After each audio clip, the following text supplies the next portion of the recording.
Alessandro De Caro è un lieto ritorno ad Aragona, aveva allenato in passato ad Aragona. L'Aragona farà un campionato di terza categoria, ma lo farà in uno stadio nuovo e sempre con un valore aggiunto, quella del 1966.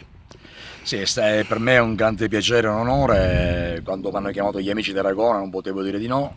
Volevo stare fermo quest'anno per motivi di lavoro, il mio lavoro purtroppo mi spinge ad non essere presente alle ore 15 nei campi di calcio, quindi quando mi hanno chiamato per fare questo campionato di terza categoria e gli allenamenti sono alle 8:30 di sera, ho detto sì subito, perché Aragona merita tanto rispetto e perché Aragona ha una storia importante nel mondo del calcio, e poi con un campo così molto bello di tornare a fare calcio ad Aragona è uno stimolo in più.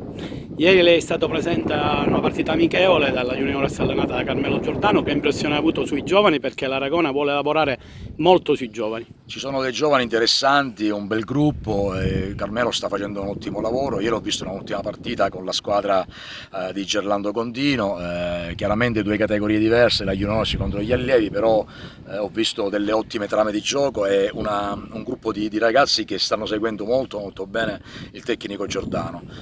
Ci sono dei ragazzi interessanti che possono benissimo giocare in prima squadra. Chiaramente noi siamo in terza categoria, ma se fossimo stati in eccellenza potevano tranquillamente giocare anche in eccellenza. Farò tesoro di questo buon vivaio. Alessandro, un'ultima cosa. Ieri hai visto grande entusiasmo allo stadio. Cosa potrà trasmettere Alessandro De Caro, un tipo così sanguigno, così estroverso, ad Aragona Sportiva? Ma io dovunque sono stato ho cercato sempre intanto di educare le persone allo sport, che sono insegnamenti di vita, quindi non solo i ragazzi ma anche i genitori e il pubblico che viene ad assistere alle partite, quindi massimo rispetto per il calciatore diciamo straniero, il calciatore che viene a giocare contro di noi, massimo rispetto per la terna arbitrale e soprattutto massimo rispetto delle regole del mondo del calcio. Lo sport deve essere un veicolo di aggregazione e non di separazione, quindi io spero di dare tantissimo, ripeto, perché ho sempre fatto molto bene con i giovani, ho cercato sempre di dare il massimo per insegnare loro calcio. Luigi Monreale sempre e comunque nel cuore all'Aragona, da una vita, da papà in figli. Luigi, Aragona vuole ripartire con questa bellissima struttura.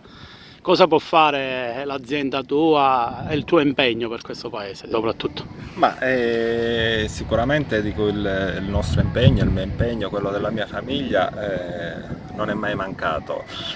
Siamo felici di ripartire a fare calcio, a fare sport ad Aragona dopo questa breve parentesi causa indisponibilità del campo sportivo. Non vediamo l'ora di ricominciare, c'è tanto entusiasmo, sono certo che insieme a tutti gli amici che ci accompagneranno in questa avventura riusciremo a fare delle belle cose.